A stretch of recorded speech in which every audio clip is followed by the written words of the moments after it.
Thanks. President Obama trying to assure nervous investors after yesterday's big drop in Wall Street. President says his administration keeping a close eye on the big swing in Wall Street.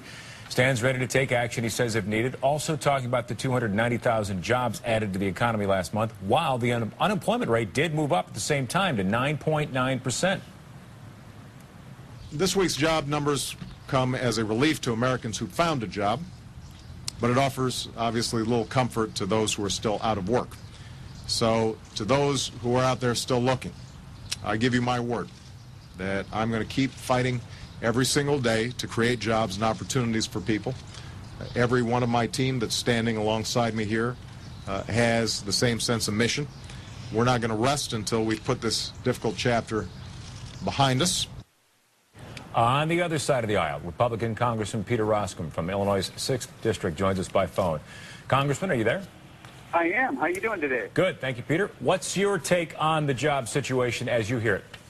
Well, anytime that there's an uptick in the jobs numbers, we're all grateful for that, and we all join with President Obama and say that's a good thing. But the challenge is that the unemployment rate is still an incredibly stubborn 9.9% nationally and over 11% here in Illinois. And the problem, I think, that most Americans have is that the White House was very clear when they announced the stimulus a year ago. It was a $1 trillion spending plan that unemployment was going to peak at 8%. Well, according to the administration's own numbers, unemployment is supposed to be at 7.5% right now and on its way down. And the difference for us in Illinois is about 300,000 jobs. So there's a lot of folks that are kind of unimpressed by the solutions that they see coming out of Washington, even though there was a slight uptick in some of the wrong numbers.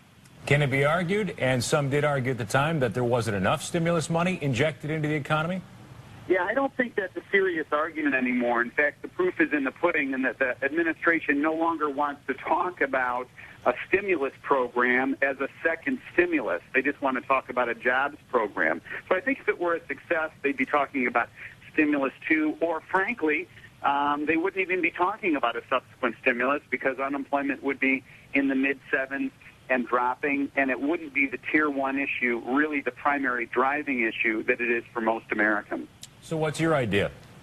Well, my idea would have been to move forward with an alternative plan, not spend the $1 trillion, and instead, for small businesses and entrepreneurs and the self-employed, drop taxes by 20%. If you had done that, and a whole host of other spending measures, the White House's own chairman of the Department of Economic Advisors, Dr. Christina Romer, using her peer-reviewed formula, would have said that approach would have created twice the jobs at half the cost. So I think all of us recognize, look, these are challenging times, but we need to be doing things that create jobs that ultimately get out of the way of entrepreneurs and the self-employed and small businesses, which are the backbone of the economic engine of this country, and not just go into more spending and more debt, which is ultimately crippling and could put us on a trajectory where we could be very much like what Greece is dealing with.